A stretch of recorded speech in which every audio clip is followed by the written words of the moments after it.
الحمد لله نحمده ونستعينه ونؤمن به ونتوكل عليه ونعوذ بالله من شرور أنفسنا ومن سيئات أعمالنا من يهده الله فلا مضل له ومن يضلل فلا هادي له وأشهد أن لا إله إلا الله وحده لا شريك له وأشهد أن محمدا عبده ورسوله أرسله بالهدى ودين الحق ليظهره على الدين كله ولو كره المشركون اللهم صل على محمد وعلى آل محمد كما صليت على إبراهيم وعلى آل إبراهيم اللهم بارك على محمد وعلى آل محمد كما باركت على إبراهيم وعلى آل إبراهيم إنك حميد مجيد أما بعد فإن أصدق الحديث كتاب الله وخير الهدي هدي محمد صلى الله عليه وسلم وشر الأمور محدثاتها وكل محدثة بدعة وكل بدعة ضلالة وكل ضلالة في النار أيها الناس اتقوا الله عباد الله أعوذ بالله من الشيطان الرجيم بسم الله الرحمن الرحيم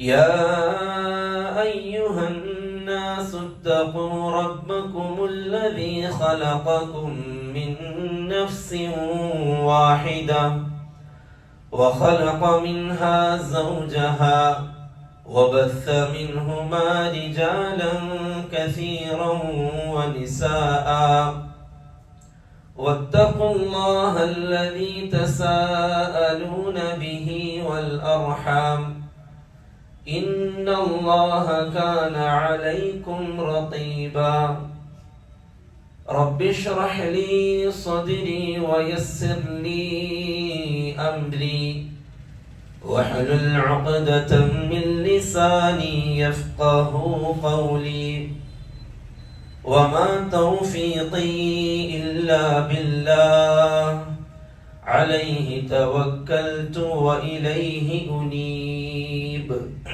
ബഹുമാനമുള്ള സത്യവിശ്വാസികളെ വിശ്വാസിനികളെ, അഖില പ്രപഞ്ചത്തിൻ്റെയും അധിപനായ അള്ളാഹുവിൻ്റെ വിധിവിലക്കുകൾ, കൽപ്പന നിരോധനങ്ങൾ കഴിവിൻ്റെ പരമാവധി ജീവിതത്തിൽ പാലിക്കണമേ എന്നും അനുസരിക്കണമേ എന്നും ആദ്യമായി എന്നോടും തുടർന്ന് നിങ്ങൾ ഓരോരുത്തരോടും ഓർമ്മപ്പെടുത്തുകയാണ്, ഉപദേശിക്കുകയാണ്,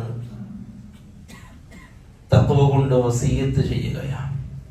അള്ളാഹു അവന്റെ പൊരുത്തത്തിലായി ജീവിക്കാനും സന്തോഷത്തോടുകൂടി നാളെ അള്ളാഹുവിനെ കണ്ടുമുട്ടാനുമുള്ള ഭാഗ്യം നമുക്ക് എല്ലാവർക്കും നൽകി അനുഗ്രഹിക്കുമാറാവട്ടെ. പരിശുദ്ധമായ ഖുർആൻ ചർച്ച ചെയ്യുന്ന വളരെ പ്രധാനപ്പെട്ട വിഷയങ്ങളിൽ ഒന്ന്, അല്ലാഹു സുബ്ഹാനഹു വ തആല മനുഷ്യരെ ഈ ഭൂമിയിലുള്ള ജീവിതത്തിന്റെ താൽക്കാലികതയും നിസ്സാരതയും അതോടൊപ്പം പരലോക ജീവിതത്തിന്റെ പ്രാധാന്യവും അല്ലാഹു സവിസ്തരം വിശുദ്ധമായ ഖുർആനിൽ നമ്മെ ഉണർത്തുന്നുണ്ട്. ഖുർആനിന്റെ പാഠ്യവിഷയങ്ങളിൽ ഒന്ന് അതാണ്. ഇത് ദുനിയാവാണ്, ഇതിനേക്കാൾ പ്രധാനമാണ് ആഖിറ.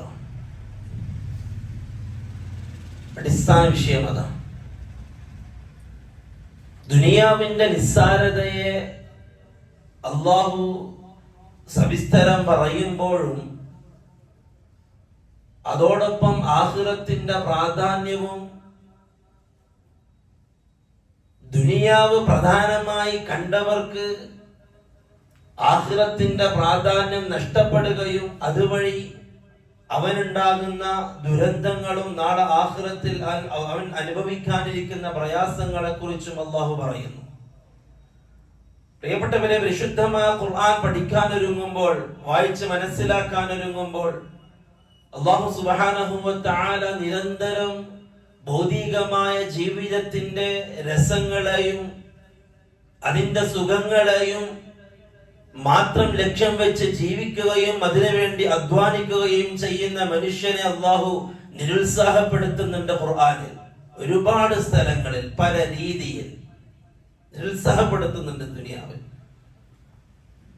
കാരണം അല്ലാഹു മനുഷ്യനെ സൃഷ്ടിച്ചതും ഈ ഭൂമിയിൽ സർവ്വതും സംവിധാനിച്ചവനെ അയച്ചതും ലക്ഷ്യം ദുനിയാവ് സമ്പാദിക്കലോ ദുനിയാവിൽ എന്തെങ്കിലും നേടലോ എന്തെങ്കിലും ആവലോ അല്ല. അല്ലാഹു ആ ലക്ഷ്യത്തെ കുറിച്ച് വ്യക്തമാക്കി നമ്മളോട് പറഞ്ഞു, ലിയബ്ലുവകും അയ്യുകും അഹ്സനു അമല. ഈ ദുനിയാവിൽ സർവ്വതും സംവിധാനിച്ച് നിങ്ങൾക്ക് ജീവിക്കാനുള്ള വ്യവസ്ഥിതികൾ ഒരുക്കി തന്ന് നിങ്ങൾ ഈ ദുനിയാവിലേക്ക് അയച്ചതിന്റെ ഒരൊറ്റ ലക്ഷ്യം ലിയബ്ലുവകും, നമ്മളത് മറക്കരുത്, നിങ്ങളെ പരീക്ഷിക്കാനാണ്, വേറൊന്നിനുമല്ല. രണ്ടാമതൊരു ലക്ഷ്യമില്ല, പരീക്ഷിക്കാനാണ്. എന്താണ് പരീക്ഷണം? അയ്യുകും അഹ്സനു അമല, നിങ്ങളിൽ ഏറ്റവും നല്ല കർമ്മങ്ങൾ ചെയ്ത് ജേതാക്കളാകുന്നത് ആര് എന്ന് പരീക്ഷിക്കാൻ. അതിന്റെ പുറമൊന്നുമില്ല. അതാണ് ദുനിയാവ്. റസൂലുള്ളാഹി സ്വല്ലല്ലാഹു അലൈഹി വസല്ലമ തങ്ങളോട് അല്ലാഹു പറഞ്ഞു, ലാ തമുദ്ദന്ന ഐനൈക ഇലാ മാ മത്തഅനാ ബിഹി അസ്വാജൻ മിൻഹും സഹറത്തൽ ഹയാത്തി ദുനിയ. നബിയെ, ദുനിയാവിന്റെ രസങ്ങൾ നൽകപ്പെട്ട ആളുകളെ, ദുനിയാവിന്റെ സൗകര്യങ്ങൾ നൽകപ്പെട്ട ആളുകളിലേക്ക് താങ്കൾ നോക്കണ്ട. ഒരുപാട് സൗകര്യങ്ങൾ കൊണ്ട് ജീവിതം അടിച്ചുപൊളിയാക്കുന്ന ആളുകൾ ഉണ്ടാകും ഒരുപക്ഷെ താങ്കളുടെ ചുറ്റുപാടിലും. പക്ഷെ താങ്കളുടെ കണ്ണുകളെ അങ്ങോട്ട് കൊണ്ടുപോകേണ്ട നബിയെ. ലിനഫ്തിനഹും ഫീ, നാം അവനെ പരീക്ഷിക്കുകയാണ്. റസൂലുള്ളാഹി സ്വല്ലല്ലാഹു അലൈഹി വസല്ലമ തങ്ങൾ ഓല കൊണ്ടുണ്ടാക്കിയ പായൽ കിടന്നുറങ്ങി എഴുന്നേൽക്കുന്ന സമയത്ത് തങ്ങൾ സല്ലല്ലാഹു അലൈഹി വസല്ലമയുടെ മുതുകത്ത് പാട് കണ്ടിട്ട് ഉമർ റളിയല്ലാഹു അൻഹു ചോദിക്കുന്നുണ്ട്, നബിയെ, കിസ്റയും കൈസറുമെല്ലാം നല്ല മെത്തകളിൽ കിടന്നുറങ്ങുമ്പോൾ താങ്കൾ അല്ലാഹുവിന്റെ റസൂലായിരിക്കെ ഇതാണോ അവസ്ഥ എന്ന് ചോദിക്കുന്നുണ്ട് റസൂലുള്ളാഹി സ്വല്ലല്ലാഹു അലൈഹി വസല്ലമ തങ്ങളോട്. അല്ലാഹുവിന്റെ റസൂൽ പറഞ്ഞു, ഉമർ, ഞാനും ഈ ദുനിയാവുമായിട്ട് എന്ത് ബന്ധമാണുള്ളത് ഉമർ? അതേ പ്രിയപ്പെട്ടവരെ, ദുനിയാവ് നശ്വരമാണ്, ഇന്നല്ലെങ്കിൽ നാളെ നശിക്കാനുള്ളതാണ്. ചെറുപ്പക്കാർ മരണപ്പെട്ടുകൊണ്ടിരിക്കുകയാണ്, അല്ലെ? വാർത്തകൾ നമ്മൾ കേട്ടു. തീപിടുത്തത്തിൽ കുവൈത്തിൽ മരണപ്പെട്ടവരിൽ മലയാളികളും ഇന്ത്യക്കാരും അടങ്ങുന്നവർ മുഴുവനും ചെറുപ്പക്കാരാണ്. വീടുണ്ടാക്കിക്കൊണ്ടിരിക്കുന്നവർ, കുടുംബത്തെ പോറ്റിക്കൊണ്ടിരിക്കുന്നവർ. കാലഘട്ടത്തിന്റെ ചിത്രം അതാണ്. ഫിത്ന, അവസാന കാലഘട്ടത്തിൽ ഫിത്ന നിറയുമെന്ന് റസൂലുള്ളാഹി സ്വല്ലല്ലാഹു അലൈഹി വസല്ലം തങ്ങൾ പറഞ്ഞ കാലഘട്ടത്തെ കണ്ടുകൊണ്ടിരിക്കുകയാണ് നാം. ഒരു ഭാഗത്ത് പരിശുദ്ധമായ ദീനുൽ ഇസ്ലാമിനെ കളവാക്കുകയും അതിനെ പരിഹസിക്കുകയും ചെയ്യുന്ന ഒരു വിഭാഗം ആളുകൾ, മുസ്ലിമീങ്ങൾ, ഇസ്ലാമിന്റെ ആളുകൾ, ഇസ്ലാമിന്റെ വക്താക്കൾ. അവരുടെ പേരുകൾ ഇസ്ലാമാണ്, അവരുടെ അഡ്രസ് ഇസ്ലാമാണ്, അവരുടെ സംസാരവും ഇസ്ലാമാണ്. പക്ഷേ പരിശുദ്ധമായ ദീനുൽ ഇസ്ലാമിന്റെ പാഠ്യ പദ്ധതികളെ സ്വന്തം താല്പര്യത്തിന് ഇണങ്ങുന്നില്ല എന്നതുകൊണ്ട് പരിഹസിക്കുകയും അതിനെ രണ്ടാം സ്ഥാനത്ത് വെക്കുകയും ചെയ്തുകൊണ്ടിരിക്കുകയാണ് ഈ കാലഘട്ടം. ഫിത്നയിലാണ് നാം അറിയുന്നില്ല പലതും. അല്ലാഹു സുബ്ഹാനഹു വ തആല പരിശുദ്ധമായ ദീനുൽ ഇസ്ലാമിന്റെ പരിശുദ്ധമായ ദീനുൽ ഇസ്ലാമിന്റെ മഹിതമായ അധ്യാപകനെ കാലോചിതമായി കൊണ്ട് അവതരിപ്പിച്ചിരിക്കുകയാണ്. ഏതൊരു കാലഘട്ടത്തിലും ഏതൊരു യുക്തിവാദിക്കും ഏതൊരു പുതിയ പ്രത്യാശാസ്ത്രത്തെ അവതരിപ്പിക്കുന്നതിന് മുമ്പിലും ഒരു നിലക്കും പതറാത്ത രൂപത്തിലാണ് പരിശുദ്ധമായ ദീനുൽ ഇസ്ലാമിനെ സംവിധാനിച്ചിട്ടുള്ളത്. നാം മറന്നു പോകരുത്. അത് ചിലപ്പോഴൊക്കെ ഇസ്ലാമിന്റെ ആളുകൾ പോലും ചില സംസാരങ്ങൾക്ക് മുമ്പിൽ അവർക്ക് തോന്നിപ്പോവാണ്, ശരിയാണല്ലേ, ഇസ്ലാമിന്റെ ഈ ഒരു കാലഘട്ടത്തിൽ ഇസ്ലാം പഠിപ്പിക്കുന്ന ചില അധ്യാപനങ്ങൾ അതത്ര പോരാ എന്ന് തോന്നുന്നു ചിലർക്ക്. പ്രിയപ്പെട്ടവരെ, ദുനിയാവിലെ ജീവിതം നശ്വരമാണ്. അല്ലാഹു സുബ്ഹാനഹു വ തആല പരിശുദ്ധമായ ഖുർആനിൽ ദുനിയാവിനെ ഉപമിക്കുകയാണ്. നബിയെ, അവർക്ക് നീ ഉപമിച്ചു കൊടുക്കണം, പറഞ്ഞു കൊടുക്കണം എന്താണ് ഈ ജീവിതം എന്നുള്ളത്. ദുനിയാവിന്റെ ജീവിതത്തെ ഉപമ പറഞ്ഞു കൊടുക്കണം.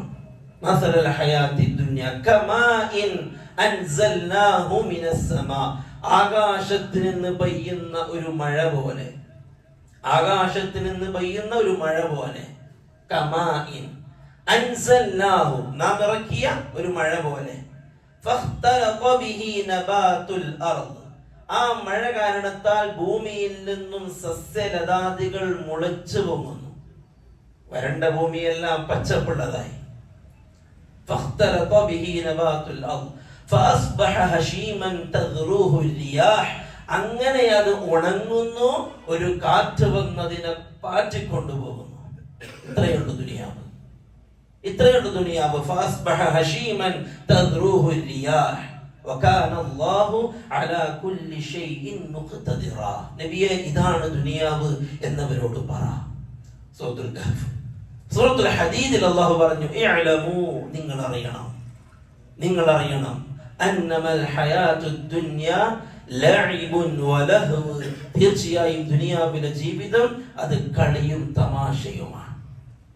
കാര്യമായിട്ടൊന്നുമില്ല, വളരെ സീരിയസ് ആയിട്ട് എടുക്കാൻ ഒന്നുമില്ല. അല്ലാഹ് പറയാ ദുനിയാവിനെ സംവിധാനിച്ചവൻ പറയാ, ഈ ദുനിയാവ് ലഅബുൻ വലഹ്വുൻ വസീന, രസം മാത്രമാണ്, ഒരു രസം. വതഫാഖുറുൻ ബൈനകും വതകാസുറുൻ ഫിൽ അംവാലി വൽ ഔലാദ്, പരസ്പരം പൊങ്ങച്ചം പറയാനുള്ള ഒരു സംഗതി മാത്രമാണ്. സമ്പത്തിന്റെയും സന്താനത്തിന്റെയും പെരുമ പറയാനുള്ള ഒന്ന് മാത്രമാണ് ദുനിയാവ്, വേറൊന്നുമല്ല. സൂറത്തുൽ ഹദീദ് വേറൊന്നുമല്ല, വെറുതെ ഒരു രസം, താൽക്കാലികമായ ഒരു രസം.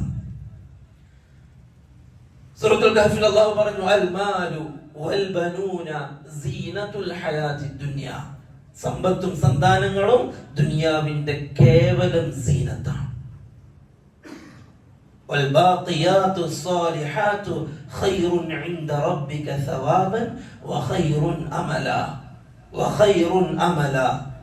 ബാക്കിയാവുന്ന സ്വാലിഹായ കർമ്മങ്ങൾ മാത്രമാണ് അല്ലാഹുവിന്റെ അടുക്കൽ പ്രതിഫലം ലഭിക്കുന്നത്. വഖൈറുൻ അമല, ഏറ്റവും വലിയ പ്രത്യാശ നൽകുന്നത്, ആശ്വാസം നൽകുന്നത്, ആകാംക്ഷ നൽകുന്നത്, നമുക്ക് പ്രതീക്ഷ നൽകുന്നത് നാളെ ആഖിറത്തിലേക്കുള്ള ബാക്കിയാകുന്ന അമലുകൾ മാത്രമാണ്, വേറൊന്നുമല്ല. അല്ലാഹു സുബ്ഹാനഹു വ തആല സൂറത്തുൽ അഅലയിൽ പറയുന്നു, ഖദ് അഫ്ലഹ മൻ തസക്ക, പരിശുദ്ധി പ്രാപിച്ച ആളുകൾ അവർ വിജയിച്ചിരിക്കുന്നു. ഖദ് അഫ്ലഹ മൻ തസക്ക വദകറ സ്മ റബ്ബിഹി ഫസല്ല, നമ്മൾ എപ്പോഴും ഓതുന്നതാണ്. വദകറ സ്മ റബ്ബിഹി ഫസല്ല, നമസ്കരിക്കുകയും അല്ലാഹുവിനെ സ്മരിക്കുകയും ഓർക്കുകയും ചെയ്യുന്ന ആളുകൾ വിജയിച്ചിരിക്കുന്നു. ഫസല്ലി വദകറ സ്മ റബ്ബിഹി ഫസല്ല, എന്നിട്ട് അല്ലാഹു പറയാണ്, ബൽ തുഅ്സിറൂനൽ ഹയാത്തദ് ദുനിയ, ബൽ മറിച്ച് നിങ്ങൾ തുഅ്സിറൂന, നിങ്ങൾ പ്രാധാന്യം നൽകുന്നു, ഹയാത്തദ് ദുനിയ, ദുനിയാവിന്റെ ജീവിതത്തിന് നിങ്ങൾ പ്രാധാന്യം നൽകുന്നു. സൂറത്തുൽ ഇൻസാൻ, സൂറത്തുൽ ദഹ്റിൽ അല്ലാഹു പറയുന്നു, ഇന്ന ഹഉലാ, തീർച്ചയായും അക്കൂട്ടർ ആളുകൾ, യുഹിബ്ബൂനൽ ആജിലത, അവർ ദുനിയാവിനെ വല്ലാതെ ഇഷ്ടപ്പെടുന്നു. യുഹിബ്ബൂനൽ ആജില വയദറൂനൽ ആഖിറ, യുഹിബ്ബൂനൽ ആജില, അവർ ദുനിയാവിനെ ഇഷ്ടപ്പെടുന്നു. വയദറൂനൽ ആഖിറ, പരലോകത്തെ അവർ അവരുടെ പിറകിൽ വിട്ടുകളയുകയും ചെയ്യുന്നു.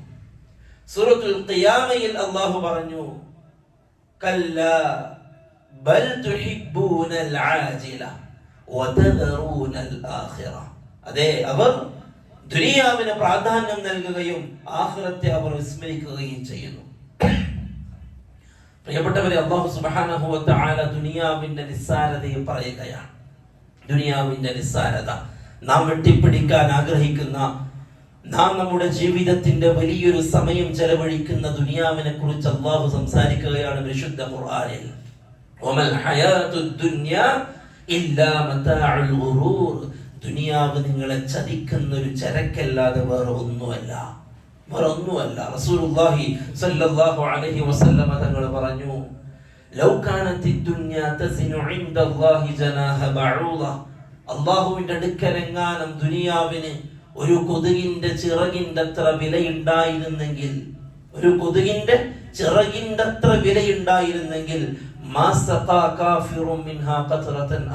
ഒരിക്കലും തന്നെ ഒരു കാഫിർ പോലും ഈ ദുനിയാവിൽ ഒരു തുള്ളി വെള്ളം കുടിക്കൂലായിരുന്നു.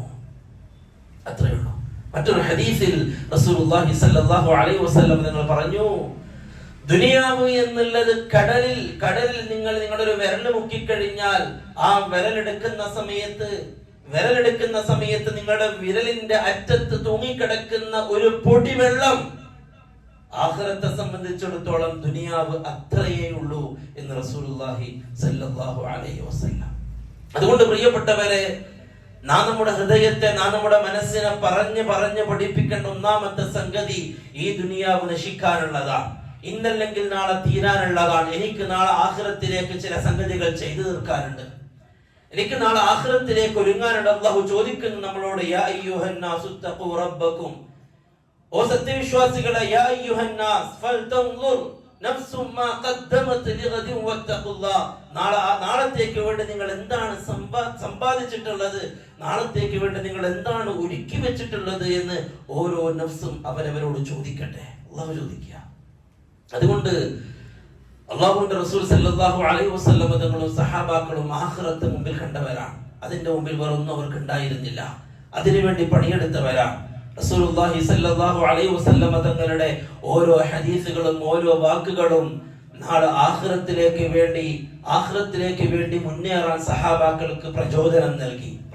അവർ ദുനിയാവിന്റെ എല്ലാ സൗകര്യങ്ങളും ഉപേക്ഷിച്ചു നാളെ ആഖിറത്തിലേക്ക് വേണ്ടി എല്ലാം ഉപേക്ഷിച്ചു. അവർക്ക് ഈ ദുനിയാവിൽ നേടാൻ ഒന്നും അവർ കണ്ടിട്ടില്ല. സുഹൈബ് റൂമി റളിയല്ലാഹു തആല അൻഹു മക്കയിൽ നിന്ന് മദീനയിലേക്ക് പാലായനം ചെയ്യാൻ ഒരുങ്ങുകയാണ്. ആ സമയത്താണ് ശത്രുക്കൾ സുഹൈബ് റൂമി റളിയല്ലാഹു തആല അൻഹയെ തടഞ്ഞു വെച്ചുകൊണ്ട് പറഞ്ഞത്, സുഹൈബേ, നീ മക്കയിൽ വന്നുകൊണ്ട് ഒരുപാട് സമ്പാദിച്ചു, നീ വലിയ സമ്പന്നനായി, അതുമായിട്ട് മദീനയിലേക്ക് കടന്നു കളയാമെന്ന് നീ കരുതണ്ട, നിന്നെ ഞങ്ങൾ വിടൂല എന്ന് പറയുമ്പോ സുഹൈബ് റൂമി റളിയല്ലാഹു തആല പറയുന്നുണ്ട്, ഖുറൈശികളെ, നിങ്ങൾക്ക് ഞാൻ സമ്പാദിച്ച സമ്പാദ്യമാണ് വേണ്ടതെങ്കിൽ നിങ്ങൾ എടുത്തുകൊള്ളുക എന്റെ സമ്പാദ്യം. എന്റെ ഹബീബ് അങ്ങ് മദീനയിലുണ്ട്, ആ മദീനയിലേക്ക് എന്നെ പറഞ്ഞു വിടണമെന്ന് സുഹൈബ് റൂമി റളിയല്ലാഹു തആല പറഞ്ഞിട്ടുണ്ട്. എങ്കിൽ പ്രിയപ്പെട്ടവരെ, ദുനിയാവ് സഹാബാക്കൾക്ക് മുമ്പിൽ അത്രയേ ഉണ്ടായിരുന്നുള്ളൂ. ബദറിന്റെ രണാങ്കണത്തിലേക്ക് ബദർ യുദ്ധത്തിന് വേണ്ടി ഇറങ്ങുന്ന സമയത്ത് നബിയെ, നമുക്ക് എന്താണ് ഇതുകൊണ്ട് ലഭിക്കുക എന്ന് ചോദിച്ചപ്പോൾ, വലക്കുമുൽ ജന്ന, നിങ്ങൾക്ക് സ്വർഗമുണ്ടെന്ന് റസൂലുള്ളാഹി സ്വല്ലല്ലാഹു അലൈഹി വസല്ലം തങ്ങൾ പറഞ്ഞപ്പോ കയ്യിലുണ്ടായിരുന്ന ഈത്തപ്പഴം അത് വലിച്ചെറിഞ്ഞ് പടക്കളത്തിലേക്ക് ഇറങ്ങിയവരാണ് സഹാബാക്കൾ. അവർക്കറിയാമായിരുന്നു നാളെ ആഖിറത്തിന്റെ വിശാലതയും ആഖിറത്തിന്റെ പ്രാധാന്യവും. ഇന്ന് നമുക്ക് മുമ്പിൽ ഭൗതികമായ സുഖങ്ങളും രസങ്ങളും കുന്നുകൂടുമ്പോൾ നാം മറന്നുപോകുന്നു. പ്രിയപ്പെട്ടവരെ, പരലോകത്തെ മറന്നുപോകുന്നു. നാം ഭൗതികമായ താല്പര്യത്തിന്റെ പേരിൽ എന്തിനും നാം ഒരുങ്ങുന്നു. ജനങ്ങളുടെ പ്രീതിക്കും സമൂഹത്തിന്റെ താല്പര്യത്തിനും അനുസരിച്ച് സ്വന്തം ദീനിനെ വളച്ചൊടിക്കാൻ മടിയില്ലാത്ത അവസ്ഥയിലേക്ക് കാര്യങ്ങൾ എത്തുന്നു, അല്ലെ? ജൂതന്മാർ ഒരു ഭാഗത്ത് ഫലസ്തീനികളെ കൊന്നൊടുക്കുമ്പോൾ ജൂതന്മാരുണ്ടാക്കിയ ഭക്ഷണ സാധനങ്ങളെ, അങ്ങനെ കോലുമുട്ടായിയെ ബഹിഷ്കരിക്കാൻ നാം കാണിക്കുന്ന ഉത്സാഹം, നാം കാണിക്കുന്ന ഉത്സാഹം, പോസ്റ്ററുകളും അതേപോലെ തന്നെ നോട്ടീസുകളും കോലുമുട്ടായി മുതലങ്ങോട്ട് ബഹിഷ്കരണത്തിന്റെ കാര്യങ്ങളും പറഞ്ഞ് പോസ്റ്റർ ഉണ്ടാക്കി ജൂതന്മാർക്കെതിരെ ഒരു ഭാഗത്ത് ഇത് നടക്കുന്നു, അവർക്കെതിരെ സംസാരം നടക്കുന്നു. പ്രിയപ്പെട്ടവരെ, ആ ജൂതന്മാർ സംവിധാനിച്ച സംവിധാനം അനുസരിച്ച് ജീവിക്കാനും വസ്ത്രധാരണ നടത്താനും ആ ജൂതന്മാർ നമുക്ക് കാണിച്ച മാതൃകയനുസരിച്ച് ജീവിക്കാനും എന്തേ നമുക്ക് ആ മാതൃകയനുസരിച്ച് ജീവിക്കുന്ന ആ ജീവിതത്തെ എന്തേ എതിർക്കാൻ നമുക്ക് സാധിക്കുന്നില്ല? എന്തേ അത് നമുക്ക് സാധിക്കുന്നില്ല? ജൂതന്മാരുണ്ടാക്കിയ മുട്ടായി ബഹിഷ്കരിക്കാൻ നാം ഉണ്ടാക്കുന്ന പോസ്റ്ററുകൾ, ഈ കാലഘട്ടത്തിൽ ജൂതന്മാർ മുസ്ലിം സമൂഹത്തിന്റെ സംസ്കാരത്തെ പൂർണ്ണമായും മാറ്റി തൽസ്ഥാനത്തെ ജൂതന്റെ സംസ്കാരം വെച്ച് നീട്ടിയപ്പോൾ രണ്ട് കൈയും നീട്ടി സ്വീകരിച്ച് ജൂത സംസ്കാരത്തെ സ്വന്തം ജീവിതത്തിലേക്ക് വേറിയവർ എന്തേ അതിനുവേണ്ടി ഒരു പോസ്റ്റർ ഇറക്കിയിട്ടില്ല? അതെ, സ്വന്തം തടിക്ക് ബാധിക്കാത്തതിന് പോസ്റ്റർ ആവാം, അതിനുവേണ്ടി സംസാരങ്ങളാവാം, ചോക്ലേറ്റുകൾക്ക് വേണ്ടി സംസാരങ്ങളാവാം. അതേ സ്ഥാനത്ത് സ്വന്തം വീട്ടിലുള്ള പെണ്ണുങ്ങളുടെ വസ്ത്രധാരണ അത് ജൂതന്റെ സംസ്കാരമാണെന്ന് ചിന്തിച്ചോതാ. അങ്ങനെ റസൂലുള്ളാഹി സ്വല്ലല്ലാഹു അലൈഹി വസല്ലം തങ്ങളുടെ മുന്നിലേക്ക് ഒരു ജൂതൻ വന്നു. മീശ വളർത്തി നീട്ടി വളർത്തി താടി വടിച്ചൊരു ജൂതൻ. അല്ലാഹുവിന്റെ റസൂൽ ചോദിച്ചു, ഇതാരാണ് നിന്നെ പഠിപ്പിച്ചത്? ജൂതൻ പറഞ്ഞു, ഇങ്ങനെയാണ് നമ്മളെ പഠിപ്പിക്കപ്പെട്ടത്. റസൂലുള്ളാഹി സ്വല്ലല്ലാഹു അലൈഹി വസല്ലം തങ്ങൾ പറഞ്ഞു, എന്നാൽ ഞാൻ എൻ്റെ ഖൗമിനെ പഠിപ്പിക്കുന്നത് താടി വളർത്താനും മീശ വെട്ടി ചുരുക്കാനുമാണ്. പ്രിയപ്പെട്ടവരെ, തുടങ്ങി മുസ്ലിം സമൂഹത്തിന്റെ ജീവിതത്തിൽ അള്ളിപ്പിടിച്ചിരിക്കുന്ന ജൂത സംസ്കാരത്തിനെതിരെ പോസ്റ്റർ ഉണ്ടാക്കാൻ തയ്യാറായവർ ആരാണ്? പറ. അതിനെതിരെ സംസാരിച്ചവൻ, പ്രാകൃത നിയമം സംസാരിച്ചവൻ അറിയാം നമുക്ക്. അതുകൊണ്ട് മൗലികളാണ് നാം. ജൂതന്റെ സംസ്കാരത്തിന്റെ മുന്നിൽ, ജൂതന്റെ ജീവിത ശൈലികൾക്ക് മുമ്പിൽ, അതിന്റെ ജനങ്ങൾക്ക് മുമ്പിൽ നന്നായി സംസാരിക്കാനും അതിനെതിരെ സംസാരിക്കാൻ ഒരുങ്ങുമ്പോൾ മൗനികളാകുന്നത് നമുക്കറിയാം.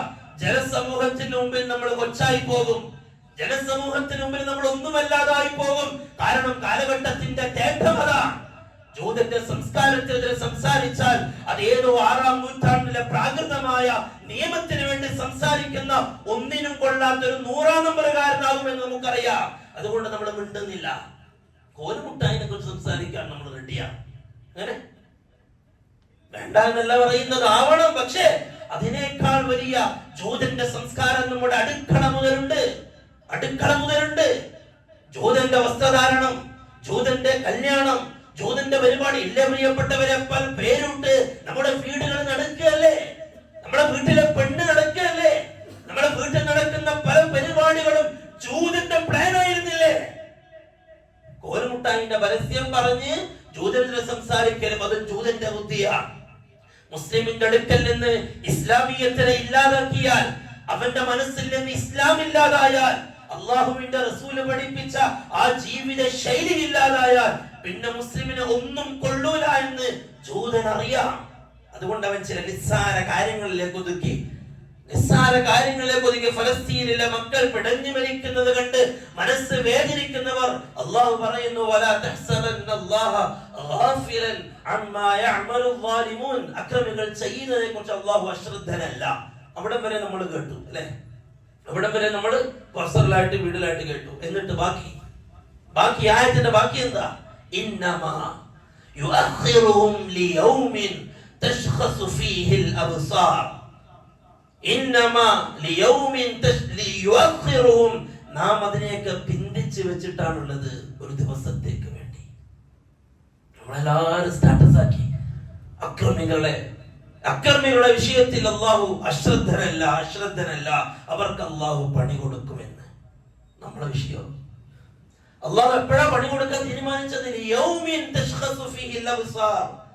നാളെ പരലോകത്ത് അന്താണിക്കുന്ന കണ്ണുകളോടുകൂടി അക്രമികൾ നോക്കി നിൽക്കുന്ന ദിവസം, കത്തിച്ചൊലിക്കുന്ന തീക്കുണ്ടാരത്തെ നരകത്തെ വലിച്ച് ചെങ്ങലക്കെട്ട് വലിച്ചു കൊണ്ടുവരുന്ന ദിവസം, ആ ദിവസത്തിൽ അക്രമികൾക്ക് നാം നൽകും പകരമെന്ന് അള്ളാഹു പറയുമ്പോൾ, പ്രിയപ്പെട്ടവരെ, നാം അതിൽ നിന്ന് മോചിതരാണോ? എന്തുറപ്പാണ് നമുക്കുള്ളത്?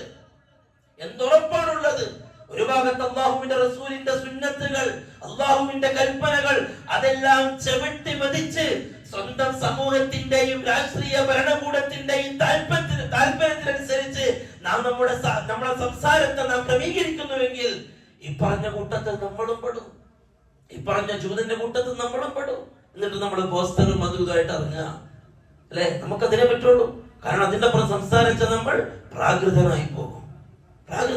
നാളെ ആഖിറത്തിലേക്ക് അള്ളാഹു മാറ്റി വെച്ചിരിക്കുന്നത് എല്ലാ അക്രമികൾക്കും വേണ്ടിയാ. അത് കേവലം ഫലസ്തീനിലെ കുഞ്ഞുങ്ങളെ കൊന്നൊടുക്കുന്ന ജൂതിന് വേണ്ടി മാത്രമല്ല. ഭരണകൂടത്തിന്റെ അനുകൂലമായ സാഹചര്യങ്ങൾക്ക് വേണ്ടി ഒരുപാട് മനസ്സ് വെമ്പി ദുആ ചെയ്തവർ, അതിനുവേണ്ടി രാഷ്ട്രീയപരമായ കാര്യങ്ങൾ ചർച്ച ചെയ്തവർ, അതിനുവേണ്ടി ആഗ്രഹിച്ചവർ, പ്രിയപ്പെട്ടവരെ, അള്ളാഹുവിന്റെ തീരുമാനം അനുകൂലമാവാൻ ഈ രൂപത്തിൽ ജീവിതത്തെ തിട്ടപ്പെടുത്തിയവർ എത്ര പേർ? നമ്മൾ കരുതാണ് ഭൗതികമായ സംവിധാനങ്ങൾ, ഭൗതികമായ കാര്യങ്ങൾ നമ്മൾ ചെയ്തു കഴിഞ്ഞാൽ അതെല്ലാം അതിന്റെ വഴിക്ക് പോകും. അതിനപ്പുറം അള്ളാഹു നമുക്ക് സ്വാധീനം നൽകാനും ഭൂമിയിൽ പ്രാതിനിധ്യം നൽകാനും അള്ളാഹു തീരുമാനിച്ച അള്ളാഹു നമ്മളോട് പറഞ്ഞ കാര്യങ്ങൾ അതനുസരിച്ച് ജീവിക്കാൻ തയ്യാറായവർ എത്ര പേർ? അള്ളാഹു പറഞ്ഞു, യഅ്ബുദൂനനി ലാ യുശ്രികൂന ബി ശൈഅ. അള്ളാഹുവിനെ മാത്രം വിളിക്കുന്നവർ, അള്ളാഹുവിനെ മാത്രം ഇബാദത്ത് ചെയ്യുന്നവർ, അവർക്കാണ് ഈ ഭൂമിയിൽ പ്രാതിനിധ്യമുള്ളത്, സമാധാനമുള്ളത്, നിർഭയത്വമുള്ളത്. ഈ ഇന്ത്യയിൽ എത്ര ശതമാനം ആളുകളുണ്ട് അള്ളാഹുവിനെ മാത്രം വിളിക്കുന്ന ആളുകൾ? എത്ര ശതമാനം ആളുകൾ അള്ളാഹുവിനെ മാത്രം വിളിക്കുന്ന ആളുകൾ? നാം ആഗ്രഹിക്കുകയാണ് എന്തേ മുസ്ലിമീങ്ങൾക്ക് പ്രയാസം, എന്തേ ഫലസ്തീനിലെ മുസ്ലിമീങ്ങൾക്ക് പ്രയാസം, എന്തേ നമ്മളെല്ലാവരും മുസ്ലിമീങ്ങളല്ലേ? എത്ര പേർ പ്രിയപ്പെട്ടവരെ കണക്കെടുക്കി വിശുദ്ധമായ ഖുർആനും സുന്നത്തും പഠിപ്പിച്ച ആ ഇസ്ലാം അനുസരിച്ച് ജീവിക്കുന്ന മുസ്ലിമീങ്ങൾ എത്ര പേർ? അല്ലാഹു സുബ്ഹാനഹു വ തആല കാര്യങ്ങൾ മനസ്സിലാക്കാനുള്ള തൗഫീഖ് നസീബാക്കട്ടെ. അള്ളാഹുവിന്റെ നല്ല അടിമകളായി ജീവിക്കാനുള്ള തൗഫീഖ് അള്ളാഹു നമുക്ക് എല്ലാവർക്കും നൽകി അനുഗ്രഹിക്കുമാറാവട്ടെ.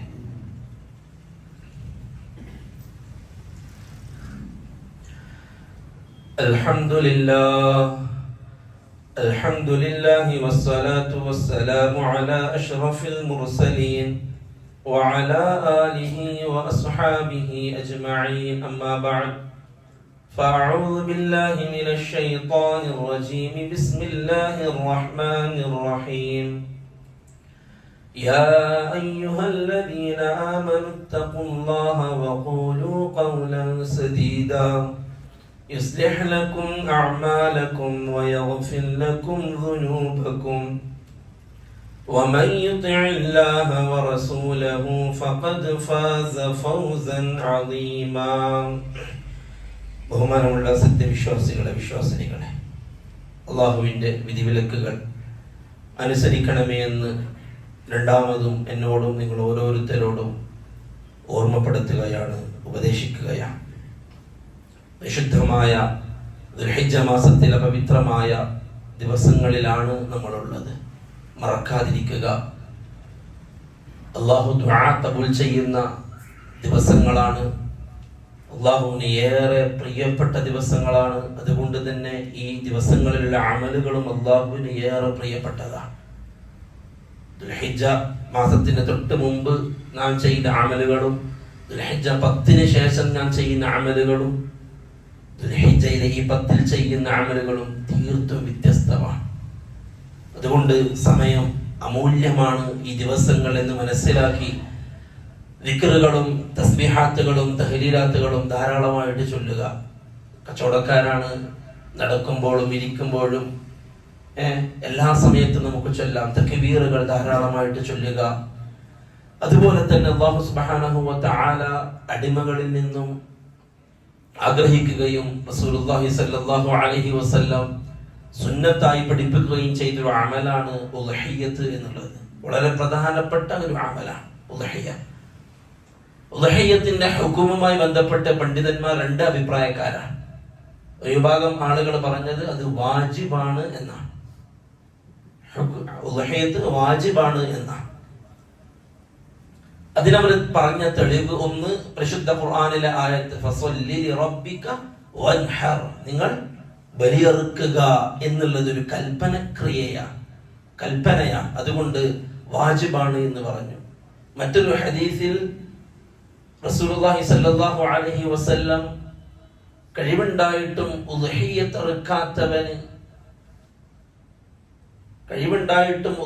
അറുക്കാത്തവൻ നമ്മുടെ മുസല്ലയിലേക്ക് വരേണ്ടതില്ല എന്നുള്ള രൂപത്തിൽ ഒരു ഹദീസ്. മറ്റൊരു ഹദീസിൽ നബി സല്ലല്ലാഹു അലൈഹി വസല്ലം ആടിനെ അറുക്കുമ്പോൾ ഞാനിത് എനിക്ക് വേണ്ടി അറുക്കുന്നു, എന്റെ ഉമ്മത്തിൽ ഉദ്ഹിയ്യത്ത് അറുക്കാത്തവർക്ക് വേണ്ടിയും ഞാൻ ഇത് അറുക്കുന്നു എന്ന് പറഞ്ഞിട്ട് നബി സല്ലല്ലാഹു അലൈഹി വസല്ലം അറുത്തു. അപ്പോൾ കഴിവുള്ളവർക്ക് ഉദ്ഹിയ്യത്ത് ഈ ഹദീസുകളും ആയത്തൊക്കെ വെച്ചുകൊണ്ട് വാജിബാണ് എന്ന അഭിപ്രായത്തിലേക്ക് ഒരു വിഭാഗം ആളുകൾ എത്തി. എന്നാൽ ഭൂരിപക്ഷ പണ്ഡിതാഭിപ്രായം സുന്ന മുഅക്കദ, ശക്തമായ സുന്നത്താണ്, വാജിബല്ല.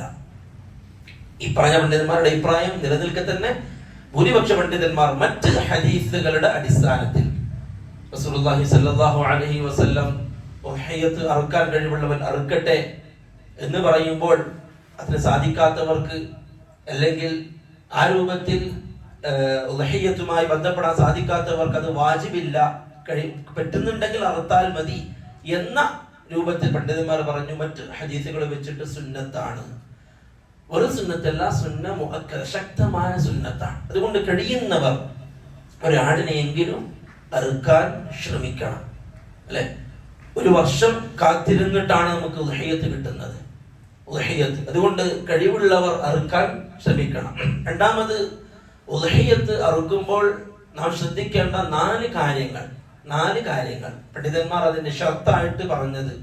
ഒന്നാമത്തേത്, നാം വാങ്ങുന്ന ഉദ്ഹിയ്യത്തിന്റെ മൃഗം അത് ശരീഅത്തിൽ അനുവദിക്കപ്പെട്ട മൃഗമാവണം, നാം ചെയ്യുന്നതാണ്. രണ്ടാമത്തത്, അതിന്റെ പ്രായം ശരീഅത്ത് പറഞ്ഞതാവണം. ഏതിനെങ്കിലും ഒന്നിനെ പിടിച്ചറുത്തത് കൊണ്ട് കാര്യമില്ല, ശരീഅത്ത് പറഞ്ഞ പ്രായമുള്ളതാവണം. ചെമ്മരിയാടാണെങ്കിൽ 6 മാസം മതി, സാധാ ആടാണെങ്കിൽ 1 വയസ്സ്, കന്നുകാലികൾ പശു പോലെയുള്ളതാണ് എങ്കിൽ 2 വയസ്സ്, ഒട്ടകമാണെങ്കിൽ 5 വയസ്സ് കഴിഞ്ഞത്. ഈ രൂപത്തിൽ ശരീഅത്ത് നിശ്ചയിച്ച പ്രായമുള്ളതാവുക.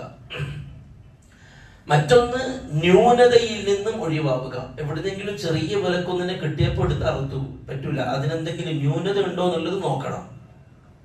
ന്യൂനത ഉള്ളത് ഫുഖഹാക്കൾ ഒരുപാട് വിശദീകരിച്ചിട്ടുണ്ട്. എന്താണ് ന്യൂനത? അവയവങ്ങൾ അറ്റുപോയത്, അന്ധനായത്, കണ്ണില്ലാത്തത്, ആ രൂപത്തിൽ ഒരു മൃഗത്തെ അഴിബുണ്ടാക്കുന്ന, പോരാമയുണ്ടാക്കുന്ന രൂപത്തിലുള്ള അഴിബുള്ള മൃഗം ഉദ്ഹിയ്യത്തിന് അനുവദിച്ചിട്ടില്ല. ആ രൂപത്തിലുള്ള മൃഗമാവണം. മറ്റൊന്ന്, സമയമാവണം. നമസ്കാരം കഴിഞ്ഞതിന് ശേഷമാണ് ഉദ്ഹിയ്യത്തിന്റെ സമയം. ഒരാൾ നേരത്തെ അറുത്തു, അയാളുടെ അറിവ് സ്വീകരിക്കുകയില്ല. റസൂലുള്ളാഹി സ്വല്ലല്ലാഹു അലൈഹി വസല്ലം തങ്ങൾ പറഞ്ഞു, ആരെങ്കിലും ഉദ്ഹിയ്യത്ത് നേരത്തെ അറുത്തിട്ടുണ്ട് എങ്കിൽ അവൻ അതിനെ മടക്കി അറുക്കട്ടെ, മറ്റൊന്നിനെ അവൻ അറുക്കട്ടെ എന്ന് ഹദീസിൽ നബി സല്ലല്ലാഹു അലൈഹി വസല്ലം തങ്ങൾ പഠിപ്പിക്കുന്നു. അപ്പോൾ ഈ വക കാര്യങ്ങൾ ശ്രദ്ധിച്ചിട്ട് വേണം ഉദ്ഹിയ്യത്ത് നാം അറുക്കാൻ.